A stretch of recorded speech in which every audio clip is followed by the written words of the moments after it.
Thank you, Scott. And I think I would like to start by echoing Alex's comments of delight about being referred to as an esteemed lobbyist. My parents generally tell folks that I'm in the adult film industry because they tend to find it more acceptable. So, one of the favorite things about my job really is the ability I have to meet what I like to call interesting people. And a couple of years back, I got a phone call from a guy in Florida, my home state. He's in his 50s, fairly educated, fairly successful guy. He tells me he had purchased some cholesterol medication through a site that he found online. Wasn't really sure whether he had gotten the real thing. Said he went back to his doctor. A few months later, his numbers were all still where they were originally. Thought he might have gotten some fake product. So I told him, based on what he's, telling me, it's a possibility, can't really be for sure. He probably wants to, talk to his doctor, make sure he gets his medicines from a, licensed, legitimate pharmacy that he's familiar with. But, it sounds to me like his pills aren't working. And he replies, well, sure, they're not working, but, I'm getting them for a third of retail. I tell this story as a reminder that a cheap price is not the same thing as a bargain. And I think that's something that a lot of people forget in this area, and it's a message that we really try to drive home. The fake drugs at attractive prices are really presenting a significant threat to consumer health, and I'm happy to have a chance to talk to you about it today. Not all of my numbers are appearing here again.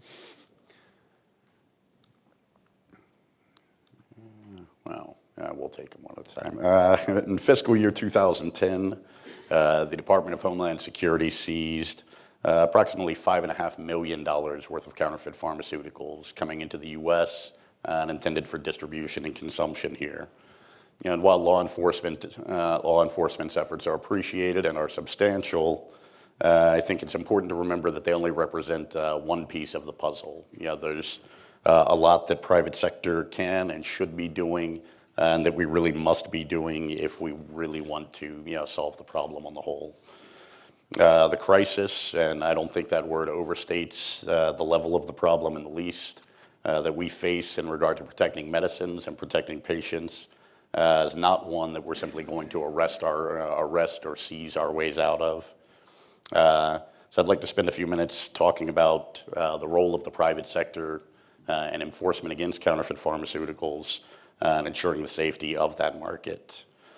First, it's incumbent upon us to better understand how the illicit supply chain works and to make it more difficult for those trafficking in counterfeit and fake drugs to continue to operate in that market. We know, for example, that in the case of counterfeit drugs, as is the case with most other sorts of counterfeit goods, we're seeing a distinct trend, pronounced shift towards the online marketplace.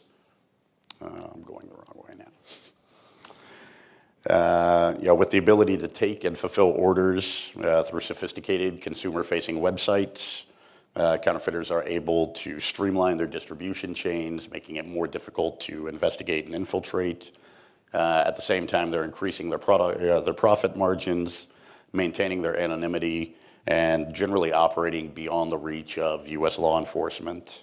This direct-to-consumer model further complicates the already difficult task that law enforcement faces, and it's really one of the reasons why the private sector needs to step up.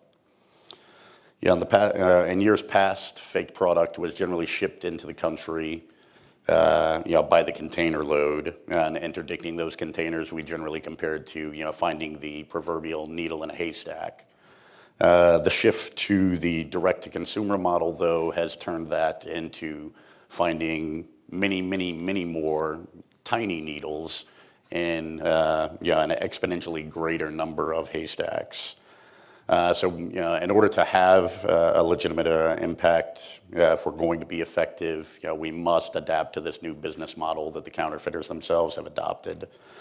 We need to focus on the new choke points in the new system and pay probably a little bit less attention to the traditional areas that we focused on. Yeah, the borders are important, but the borders aren't the only important place that we need to be looking.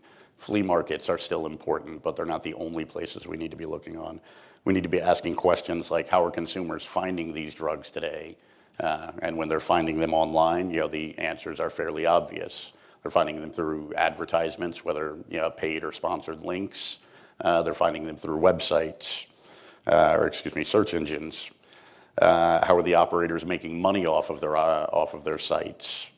There's a number of ways. They're selling advertising links on their pages. They're sponsoring ads on other pages to drive traffic to their sites, leading consumers to believe that because of the association with a known legitimate site, that site selling pharmaceuticals is in fact also legitimate. And we really need to ask how we can make it more difficult, on both ends of the equation.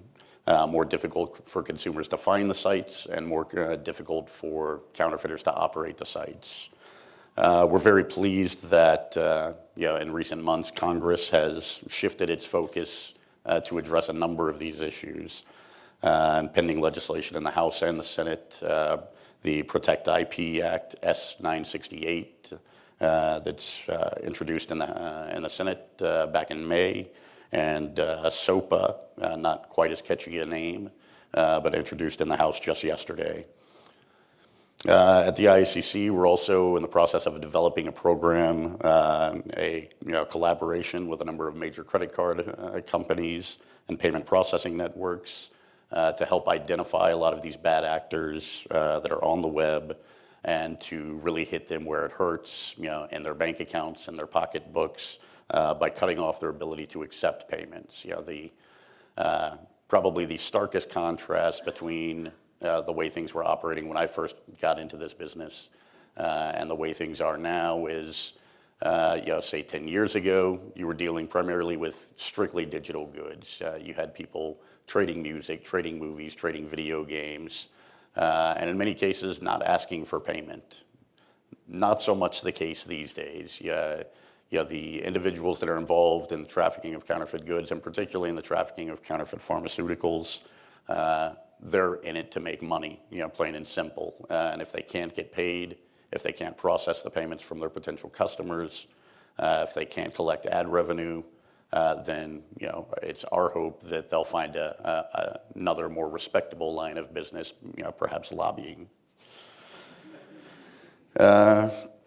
Let's see. Ideally, we would like to expand our collaborative efforts to include a number of the other legitimate service providers. Everybody from search engines, online advertising networks, ISPs, and registrars. We've already had some initial discussions or feelers put out to some of those groups, and had some positive response through the process. I think it's our opinion and most of these other service providers' opinion that the use and abuse of their services to facilitate criminal activity is really in none of our interests. So we certainly look forward to a cooperative relationship with them all. Finally, we have to deal with the question of why consumers are seeking out illicit online pharmacies. And it's a bit of a sensitive question, but it's a plain and simple fact that some folks are getting duped, some folks are not getting duped. They are actively seeking out illicit online pharmacies to provide the goods that they're looking for. Maybe they're trying to save a few dollars. Maybe they don't have a valid prescription for the drugs that they're trying to obtain. But whatever the reason they give, I think the underlying reason beneath it all that we have to assume exists is that the general public still does not really understand the risks that they put themselves at when they purchase pharmaceuticals from an illicit source, from an unauthorized manufacturer or an unverified online pharmacy. They don't understand the dangers of taking these products outside of or without the supervision of a doctor. And quite frankly, counterfeiters have capitalized on consumers' lack of education on the subject. So I think we need to continue to increase our efforts to get out the message about programs like VIPs to help consumers know where they can find legitimate products. Let consumers know about the programs that are available really industry-wide to assist with obtaining legitimate medicines at reduced cost for individuals with a financial need. And finally, we need to remind them again that there's a huge difference between a cheap price and a bargain. Thank you again for the opportunity to join you today, and I look forward to continuing our conversation as we move forward through the hour. Thanks.